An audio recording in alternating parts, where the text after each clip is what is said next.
नमस्कार, मैं हूं आपके साथ मयंक। आज 8 तारीख है। देखिए, मैंने आपको 3 बातें बताई थी।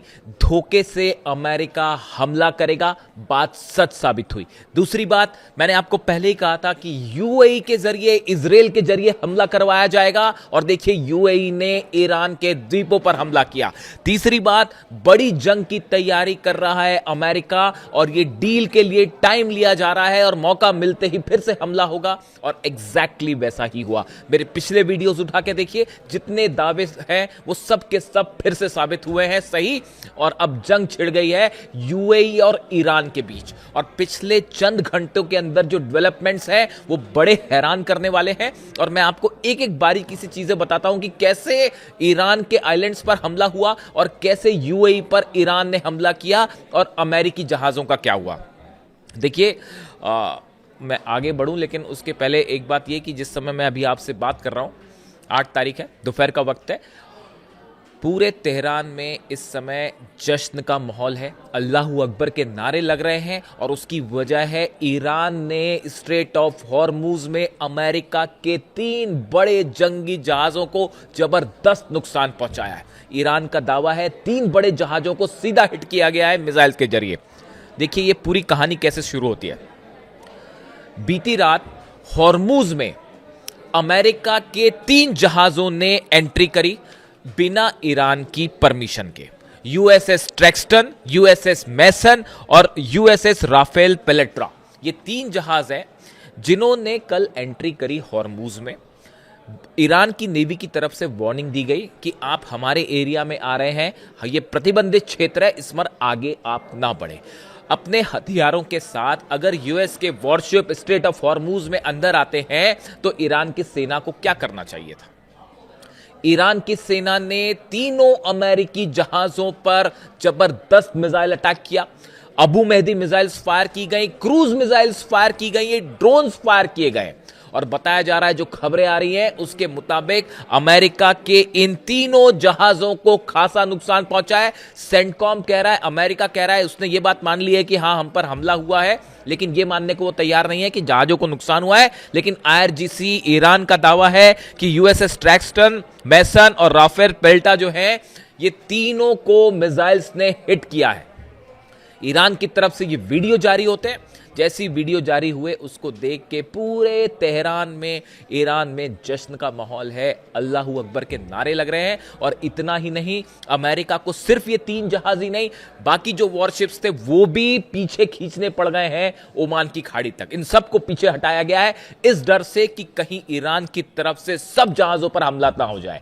ये हॉर्मुज में अमेरिका की नेवी की अब तक की सबसे बड़ी हार है, जो एक्सपर्ट्स मान के चलते हैं। ये तीनों जो जहाज हैं ये बहुत एग्रेसिव वॉरशिप्स माने जाते हैं, इनमें मिसाइल्स हैं और ये जंग में बड़ा उपयोग होता है इन तीनों का। लेकिन इन तीनों जहाज़ों को, मैसन, ट्रैक्स्टन और राफेल पेल्टा जो है, तीनों को ईरान की नेवी ने, क्रूज मिसाइल्स ने, अबू मेहदी मिसाइल्स ने जो है वो पानी पिला दिया हॉर्मुज में और वापस निकल गए वहां से। या हो सकता है तबाह भी हो गए। ये तीनों जहाज़ों को कितना नुकसान हुआ है वो धीरे से पता चलेगा। अभी ईरान का दावा है हमने सीधा हिट किया है मिसाइल से। अब देखिए होता यह है कि ये पूरा घटनाक्रम अभी हॉर्मुज में चल रहा है। इसी बीच यूएई की तरफ से ईरान के कुछ सैन्य ठिकानों पे और 3 आइलैंड्स पर हमले किए गए ड्रोन से। तेहरान में ड्रोन अटैक हुआ है, तेहरान में एक बार फिर ड्रोन देखे गए। मैं आपको लगातार ये बात पहले भी कह रहा था कि ये देखने के लिए कि डिफेंस सिस्टम कहां पे है, तेहरान पर जो है ड्रोन थे। लेकिन कल जो है वो ड्रोन, बाकायदा ड्रोन्स के धमाके सुनाई दिए हैं तेहरान में। वो ईरान ने अपने डिफेंस सिस्टम से उन ड्रोन्स को तबाह कर दिया। इसके अलावा बंदर अब्बास पोर्ट पर, सिरिक पे, करमनशाह पे और केशम के बहमन पोर्ट पर, ये 4 जगहों पर यूएई की तरफ से दागे गए ड्रोन्स और शायद मिसाइल से हमले की कोशिश की गई। ईरान की सेना ने ज्यादातर ड्रोन्स को और यूएई के मिसाइल्स को डिफेंस सिस्टम से मार गिराया है। देखिए ये बड़ा अचीवमेंट है ईरान का।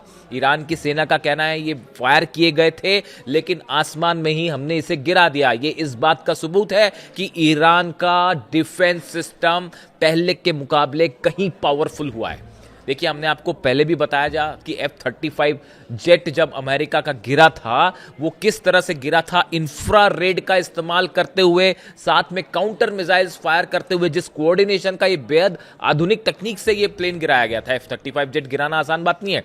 और अब जो है बताया जा रहा है कि ड्रोन्स भी निपटा दिए हैं यूएई के, और कुछ मिसाइल्स भी फायर की गई थी, उसको भी ईरान ने मार गिराया गया है। लेकिन टारगेट पे क्या था? बंदर अब्बास पोर्ट, जहां के आसमान में धमाके हुए। सिरिक पे हमला हुआ, वहां आसमान में धमाके हुए। केशम के बहमन पोर्ट पर जो है, यहां पर बताया जा रहा है कि एक ड्रोन से स्ट्राइक हुई, गिरा है ड्रोन। आसमान में तो धमाके हो ही रहे हैं, लेकिन वो गिरा भी है वहां पे। इस तरह से देखिए आप, बंदर अब्बास, सिरिक, करमनशाह, केशम, ये 4 जगह पर हमला किया गया यूएई की तरफ से। अब उसके चंद मिनटों बाद ही, जैसे ही यूएई की तरफ से यह हमला हुआ, उसके फौरन बाद ईरान ने यूएई पर बैलिस्टिक मिसाइल्स और ड्रोन की झड़ी लगा दी।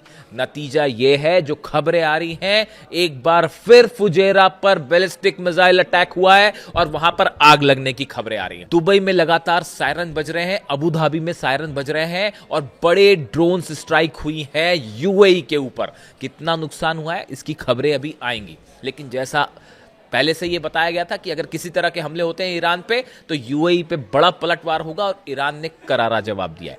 देखिए, मैंने आपको कल ही वीडियो में यह बात बताई थी कि यूएई के जरिए अमेरिका एक कोशिश कर रहा है कि ईरान के ऊपर हमला करने की, उसमें इजराइल को भी शामिल करने की कोशिश थी। इस बीच ये हॉर्मूज में जो जहाज निकालने वाला मामला था, ईरान की तरफ से वार्निंग दी गई, नहीं माने, और ये अचानक से तेजी से ये घटनाक्रम डेवलप हो गया। ये सब कुछ कब हो रहा है?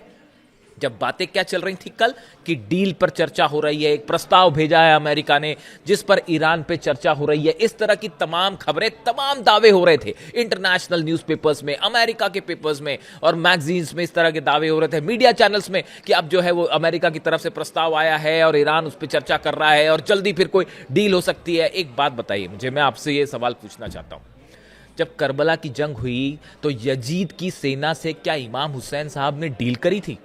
क्या इमाम हुसैन साहब ने किसी तरह का समझौता किया था? कतई समझौता नहीं किया था, और अब ईरान को भी किसी तरह का समझौता नहीं करना चाहिए, और ना ही ईरान समझौता करेगा।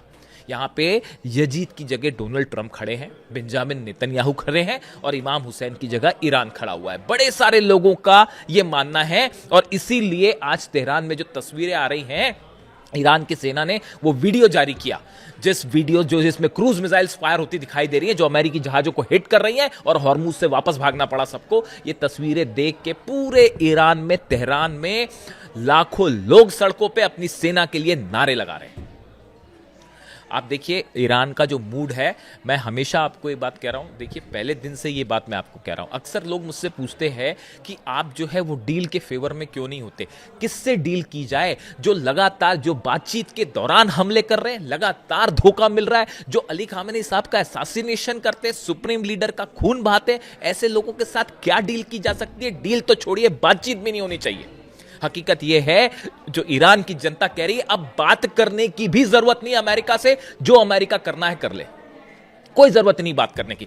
ईरान विजेता है, ईरान ने यह जंग जीती है, पूरी दुनिया इस बात को देख रही है। ऐसे में ईरान को कतई जरूरत नहीं है किसी भी तरह की बातचीत करने की। यह ईरान की जनता का मूड है, और जो डोनाल्ड ट्रंप को करना है कर लीजिए। डोनाल्ड ट्रंप का एक और बयान आया है कि अगर डील नहीं होती है तो ईरान में एक ग्लो देखा जाएगा, लाइट देखी जाएगी। कहने का मतलब है वो न्यूक्लियर अटैक की तरफ इशारा कर रहे हैं। इस तरह का बयान, इससे ज्यादा इर्रिस्पॉन्सिबल बयान और क्या हो सकता है? इससे बड़ा गैर जिम्मेदार बयान क्या हो सकता है कि वो कोई राष्ट्रपति जो है न्यूक्लियर हमले की बात करे? और अगर किसी में भी जरा भी समझ है इस बात की कि अगर ईरान पर न्यूक्लियर स्ट्राइक होती है, मान लीजिए कि अगर ऐसा कोई न्यूक्लियर स्ट्राइक होती है, नतीजा क्या होगा? पूरा रूस तक रेडिएशन जाएगा, पूरा अरब खत्म हो जाएगा, इजराइल पूरा एरिया नक्शे से मिट जाएगा। और उसके बाद अमेरिका पर क्या होगा? क्या न्यूयॉर्क बच जाएगा, वॉशिंगटन बच जाएगा? पुतिन क्या करेंगे और चाइना क्या करेगा? जितना बड़ा हमला यहां पे होगा, उतना ही बड़ा न्यूक्लियर अटैक फिर अमेरिका को भी देखना पड़ेगा। जो डोनाल्ड ट्रंप खुद कह रहे हैं, ये बात डोनाल्ड ट्रंप ने शुरू करी है कि ईरान में जो है ग्लो देखा जाएगा। इसको सुनने के बाद पूरी दुनिया हैरान है कि एक शख्स जो नोबेल पीस प्राइज की बात करता है और दावे करता है कि नोबेल पीस प्राइज मिलना चाहिए, वो न्यूक्लियर हमले की बात कर रहे हैं, सार्वजनिक रूप से स्टेटमेंट दे रहे हैं। इससे ज्यादा हैरान करने वाला कुछ नहीं हो सकता। और ये न्यूक्लियर धमकी से ईरान का छोटा सा बच्चा भी न डरे। ईरान का कोई शख्स किसी भी रूप में ना समझौते के लिए तैयार है, ना डील के लिए तैयार है, और डोनाल्ड ट्रंप से तो कोई नहीं डरता। आप देख लीजिए, कौन सा दिन है, शायद 70वां दिन है आज, 70 दिन हो गए इस जंग को छुड़े हुए। कौन सा ईरान का में जो लक्ष्य था डोनाल्ड ट्रंप का पूरा हो गया? आप बताइए। सत्ता परिवर्तन नहीं हो पाया, न्यूक्लियर प्रोग्राम नहीं हो पाया, यूरेनियम नहीं हासिल कर पाए, ईरान की सेना को हरा पाए, नहीं हरा पाए, 1 इंच जमीन पर कब्जा कर पाए, नहीं कर पाए, हॉर्मूज में जो है वो क्या कब्जा कर पाए, नहीं कर पाए, हॉर्मूज बंद है, क्या जहाजों को निकाल पा रहे हैं, नहीं निकाल पा रहे। इतनी बड़ी नेवी लेके खड़े, कौन सी नेवी, कौन सी ताकत, कौन सी सुप्रीमेसी? जहाज तो आपके पीछे भागते फिर रहे हैं, पूरी दुनिया देख रही है। इकोनॉमी को इतना जबरदस्त नुकसान हो रहा है, कोई कुछ कर पा रहा है? ये ईरान की जीत नहीं है तो फिर क्या है? मेरे पे सवाल उठते हैं कई बार आपको कि आप जो है वो जो हकीकत है मैं वही बयां कर रहा हूं साहब, और पूरी दुनिया देख रही है इस बात को, और अकेला लड़ रहा है ईरान।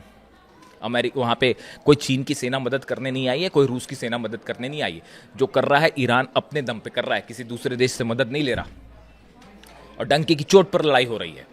अब सवाल है, अब देखिए फिर उसके बाद क्या हुआ, जब ईरान की तरफ से ये दनादन मिसाइल्स फायर की गई, वो देखिए मैं आपको पहले ये कह चुका हूँ, अली खामनेई साहब ने जो फॉर्मूला दिया है उसी पर ईरान की सेना, IRGC और अहमद वाहिदी साहब आगे बढ़ रहे हैं। और वो फॉर्मूला ये है कि सामने वाला जो हमला करे, अगर आप पे हमला होता है, आप उससे बड़ा हमला करके करारा जवाब दीजिए। आप पहले हमला मत करिए, लेकिन सामने वाला अगर हमला करे तो उसको मुंह तोड़ जवाब दीजिए।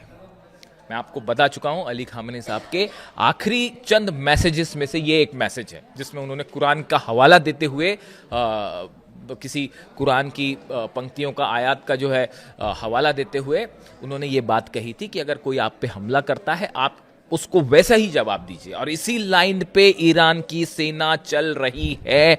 किसी भी तरह से ईरान 1 इंच झुकने को तैयार नहीं। और देखिए फिर हुआ क्या, जब ईरान की तरफ से मिसाइल्स फायर की गई, और ये बड़े बड़े जहाज जो हैं, नाम बड़े और दर्शन छोटे, इसीलिए कहा जाता है, हिंदुस्तान में कहावत चलती है कि नाम बड़े और दर्शन छोटे।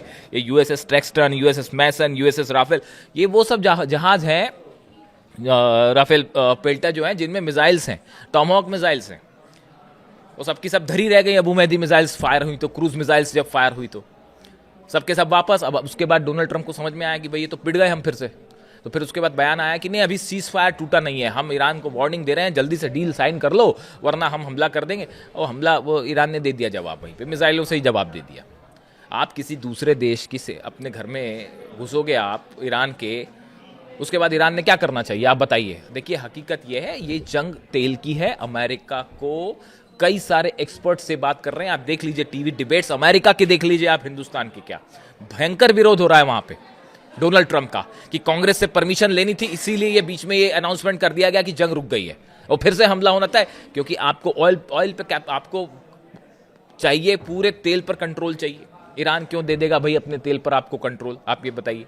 आप हॉर्मूज में आप घुस रहे हैं वहां पे अंदर अपने जंगी जहाज लेके, कोई शख्स आपके घर में अगर हथियार लेके घुस जाए, आप क्या करेंगे? डील करेंगे उसके साथ, बातचीत करोगे, क्या करोगे आप बताओ? इसीलिए मैं इस बात के फेवर में नहीं रहता हूं। देखिए इंटेंशंस, अली खामनेई साहब हमेशा से बात कह रहे थे कि अमेरिका का इंटेंशन सही नहीं है। जब जहां इंटेंशन सही नहीं है वहां पे क्या डील और क्या बातचीत? कोई आपके प्रस्ताव पे अभी विचार कर रहा है, इस बीच में आप अपने जहाज लेके वहां घुस रहे हैं। तो ईरान ने जो करना था वो कर दिया। ईरान की सेना ने पहले ही वो कहा कि जो जनता का मूड होगा वो हम करेंगे, और जनता का मूड देखना तो देख लीजिए तेहरान में इस समय जो है वो इंकलाब स्क्वायर में क्या हो रहा है, और तेहरान में कैसे लोग जो है वो सड़कों पर खड़े हुए हैं और नारे लग रहे हैं। ईरान की सेना ने जो कर दिया, बेहद उससे जो है लोग उत्साहित हैं इस बात को लेकर कि अमेरिका की नेवी पीछे भागती दिखाई दे रही। देखिए ये जो हालात है, एक बार फिर आज की रात जो है वो भारी होने वाली है। और हालात ये हैं कि अब ईरान संभवतः इस मूड में है कि किसी तरह की बातचीत ही ना की जाए, और ये भारी पड़ने वाला है पूरे अरब देशों पर। देखिए सऊदी को लेकर मैंने आपसे बात कही थी कि मोहम्मद बिन सलमान और डोनाल्ड ट्रंप के बीच में फ़ोन पे बात हुई। डोनाल्ड ट्रंप ये चाह रहे थे कि किसी तरह से सऊदी भी इसमें हिस्सा बन जाए, अपने एयर स्पेस का इस्तेमाल करने दे। सऊदी ने मना कर दिया, क्योंकि सऊदी इस बात को समझ रहा था कि अगर जो है हमला होगा तो उसके बाद फिर हमारे पोर्ट्स पे जिस तरह से हमले हुए थे उससे कहीं गुना ज़्यादा बैलिस्टिक मिसाइल्स करने वाली हैं, और कोई डिफेंस सिस्टम नहीं बचा सकता। ना आपका पेट्रियट बचा पाया, ना थाट बचा पाया। आयरन डोम भेजा गया UAE, वो कितने दिन चलेगा? जब इसराइल को तो नहीं बचा, अच्छा, ये भी बड़ी एक गौर करने वाली बात है, कभी तो कई डिफेंस एक्सपर्ट्स इस तरह की बात करते हैं, बड़ा हैरानी वाली बात, इसराइल अपना आयरन डोम से तो रक्षा नहीं कर पाया, तो यूएई की कब तक रक्षा करेगा साहब?